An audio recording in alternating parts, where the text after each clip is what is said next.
กับสบายดีพี่น้องกับสบายดีเพื่อนหมอสุดเขาบอกมาพ่อกับช่องสาวนางอยู่พี่น้องรอบที่สี่พี่น้องรอบที่สามเนาะรถชกก็มาเลยพี่น้องเตรียมเคลื่อนใหญ่ซบแบบนี้ครับ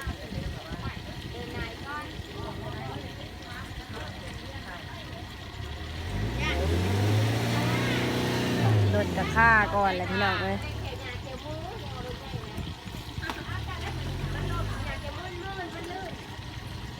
ท่านมาไปหัวไซส์สามพี่น้องรถค่าก่อน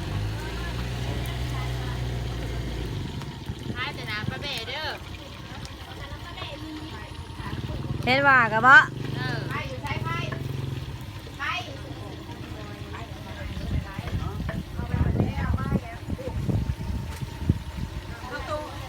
เดี๋ยวเกิดใหญ่ซุปน้อง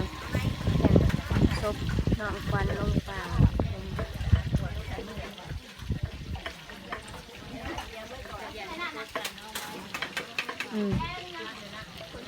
น้ำเพิ่นก็มาหายได้ปอกแก๊สหนึ่งปุ๊บ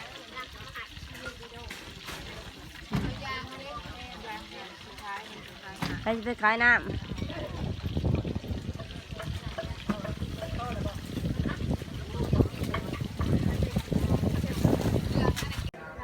ไปส่งเลยจะไปใจไปกระบะมันข้าม2 คนแหละไผอีกมันบอกมีรถฮะเนี่ยนะจังเคี้ยทางรถไทยน่ะไปสรถจังว่าไปถาไปน่ะพวกเอารถไทยเชียงรถไทยมาเลยรถไทยรถไทยไปโอ้ยนี่เด้นี่น่ะนี่มันจะเอาออกไปนี่ออกไปไหนบ่ทำไมอะไรหนาครับมาสินี่น่ะนี่ไปนี่ก็ได้นี่คันไปนี่ไฟยังหมดหมดป่ะนี่ฮันดีเราเคลียร์แล้วฮะยังว่ามันไปได้เราเคลียร์แล้ว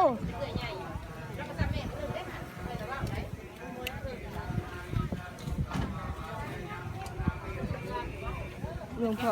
หายบุญน้องควันพี่น้องไอ้กาเนี่ยยังมาบ่ฮอดกายังมาบ่ฮอด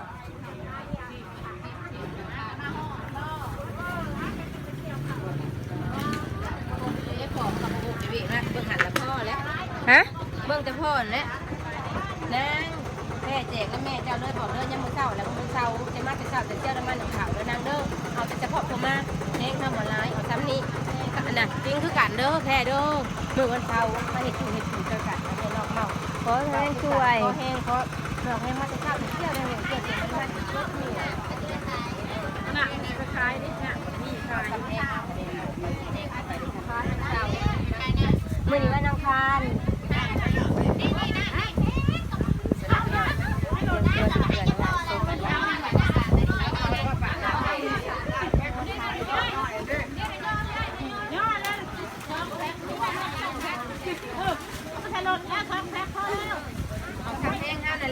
จงไว้นะคะจงไว้ดีแล้วเอาศาสตร์แค่ในหันกะมีได้เลยเพิ่นย่างไปหันบ่นิมนต์เพิ่นย่างไปมันรถเอาขับบ่ได้รถหันติดลมได้ฮะเขาในหันลมได้รถนะมันเข้มทานนะรถมันอะไรมันแน่นโอ้ยไทยล่างโอ้ยมาโลดมันจะเป็นยังเกินใหญ่ซบเอาเถอะเป็นซบลงป่าเราไปนะข้าวไปทำประกอบเจ้าบทตีเจ้าย่างเนื้อและปลาอยู่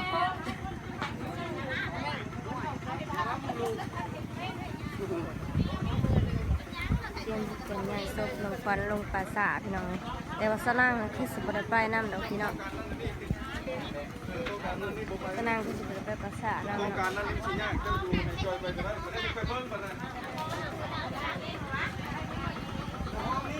คนกับเปิดซ้ำนี่แหละพี่น้องซ้ำที่เห็นเนี่ยพี่น้อง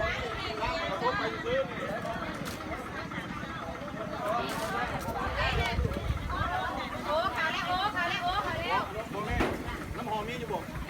ใครมีเนี่ยมีแต่ล่างไม่นี่รถเลยว้าวได้ได้เนาะเด็กเขาหิวไหมเลยว่างบ่ได้เดี๋ยวอ่ะจะโจมนี่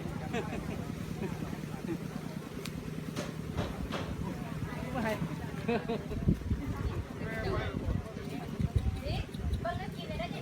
้องเอ้ยช่วยกันเลยน้องเอ้ยทำให้รู้ยังกะมันจะมีคนได้อยู่ได้ด่ะทัน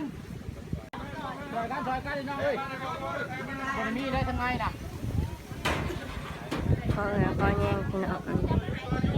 น้องชาวบ้านเลยนะพี่น้องช่วยกันเนาะเขาว่าแห้งขึ้น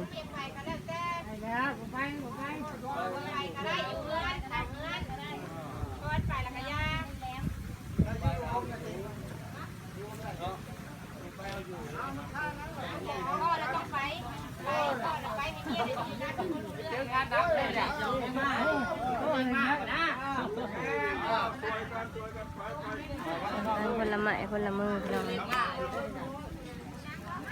พี่ทำกับเขาลูกมาเดี๋ยวกันเจ้าเท่ละจะไป อย่าไปตันเลยขันเมาไปเนี่ย จะหลบแต่หุ่น เลยไอ้ห้ายเลยนะพ่อดิเท่าห้ายหัวไปเลยไปกินยังไงหัวกินสร้างไม่ได้กินน่ะมี สงสาร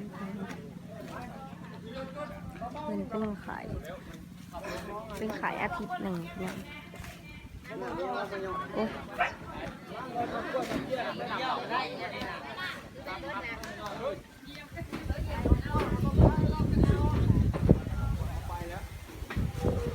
อ้น้องชายเจสซี่แต่ประท่านทำแล้วก็นี่พี่น้องแล้วก็ศรัทธาเขาก็บุกกวางเนาะเขาต้องเอาลูกไว้เนี่ยนะพี่น้องเขาบ่มีหยังเนาะทุกสิ่งทุกอย่างต้องมาเอาแห้งโอ้ยเห็ดมันเยอะเลยตีไผ่หน้าแข็งหลุดเอาได้จะบ่ดังบ่ไหน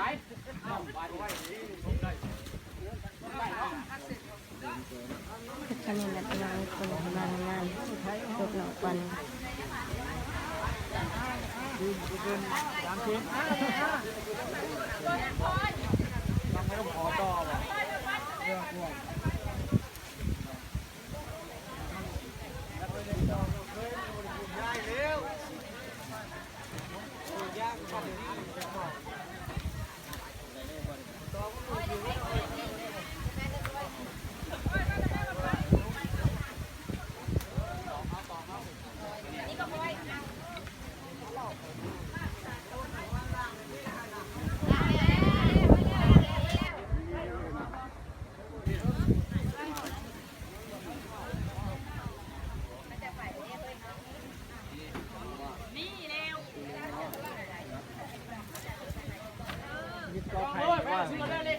ฮะจากเย้ขาเพลงเบิ้งพี่มาถึงเลยหน่อยมาถึงเลยยังเองมากันเดินซื้อเลขมาเนี่ยคนจ่อยเลขมานะท่านดูเสียหลังเร็วมากที่อ้อเป็นไรอ่ะมองเพื่อนบ้านเขาเงี้ยจะมาเนี่ยว่าเกี่ยวเขาคนเทศจะมาก้นขาว8 โมง4 เมื่อว่าเกี่ยวเขาคนเทศจะไปอ่ะพอเทศเนี่ยช่วยก่อนตายแล้วว่ากันเลยก็เพิ่นแล้วผ่านแล้วให้1ซะ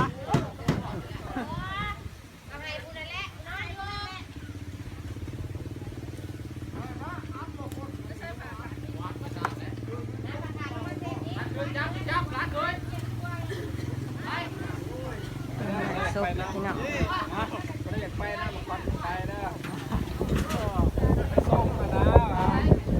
ไปส่งจากอังควันขึ้นสวรรค์วะเอาท่านไหนแล้วเขานำถามเปล่าเท่าไหร่แล้วอัพก็พอได้อัพใหม่นี่เส้นทุกฮะ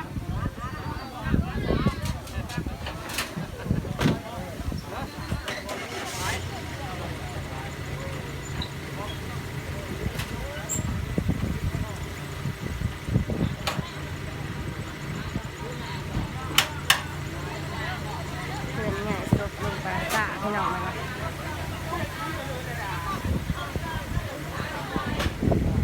เพื่อนล้างนี่แล้วบ้านล้างนี่คือสีเงียบเงาแล้วพี่น้องเลยบันมองนี่แล้วว่าเบียดบ่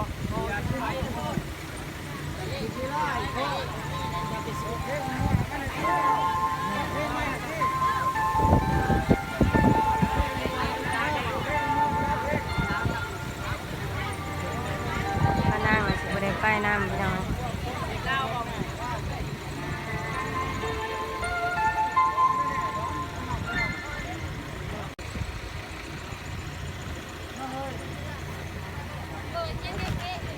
ส่วนมือตั้งแจกหรือว่ามือช่างกระทานเนาะเป็นมือวันเสาร์เพิ่นเนาะพี่น้อง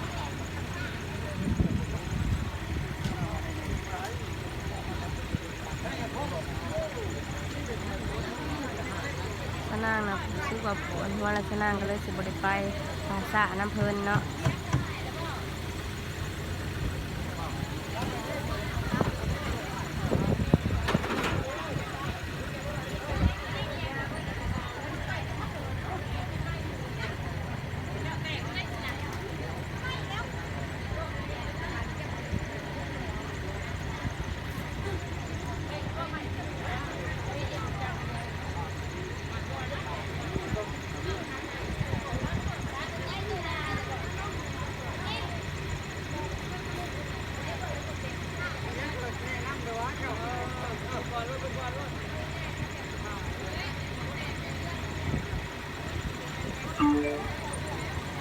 เกือบข้างนอกไปแล้วเนาะ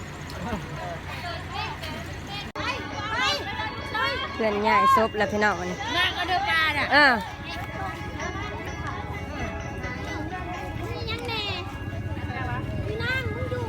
่ะ เขาไม่ได้ไปเขาไม่ได้ไปแม่ก็แทบทำใจบ่ได้แม่น้องขวัญเลยพี่น้องเลย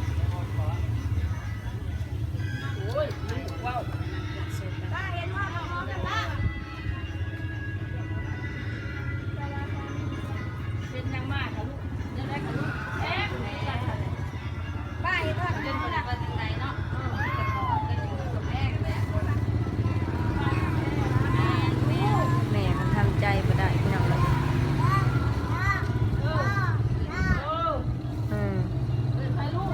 เอื้อย ไปดีเบิ่งเอิญสวรรค์คันฟ้าเด้อเอิญควันเปิดมาให้สมบูรณ์ให้งาม ไปแล้ว งามให้สมบูรณ์ขอให้เป็นเก่า เอื้อยไปแล้วจินดาเอ้ยไป ไปแล้วอีกอย่างเลยเนาะอีกอย่างเลยแบบนี้นะถ้าเห็นถ้ามันหอมมันก็ได้ดีเด้ยังเห็นเนาะถามคนอื่นจะใช่ป่ะยังเสร็จนั่งทูละใส่กระตูกว่าสินะไปเจ้าสิอยู่เพื่อนป่ะเอื้อนอ่ะมาเนี่ยใช่เจ้าสิอยู่เพื่อนสิอยู่อันเฮ็ดอันนี้อยู่เจ้าอยู่สาอยู่ด้วยคอยกันยังไม่ได้ไป นั่งตัวก็อยู่เมียนถ่าอยู่พี่จังไงเนี่ยพ่อกำมาเอามาทูอีกนั่นนี่นะมันบ่ทันได้แห้งแล้วนี่จังไงเนี่ยพ่อเอามาทูเอา บ้านยังอ่ะนะ บ้านยาคู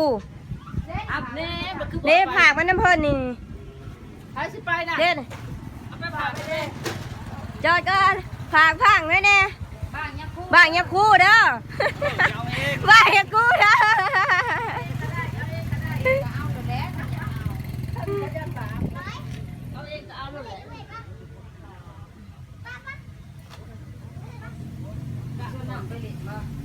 แล้วพี่น้องคลิปนี้ก็สมมาพอควันแล้วนะพี่น้อง สักบัดแล้วแหละเมียนแล้วแค่นั้นน่ะ ขอจบคลิปลงเพียงตอนนี้ก่อนเด้อพี่น้องพบกันใหม่อีกคลิปหน้าพี่น้องสบายดีเบ่สมองสบอน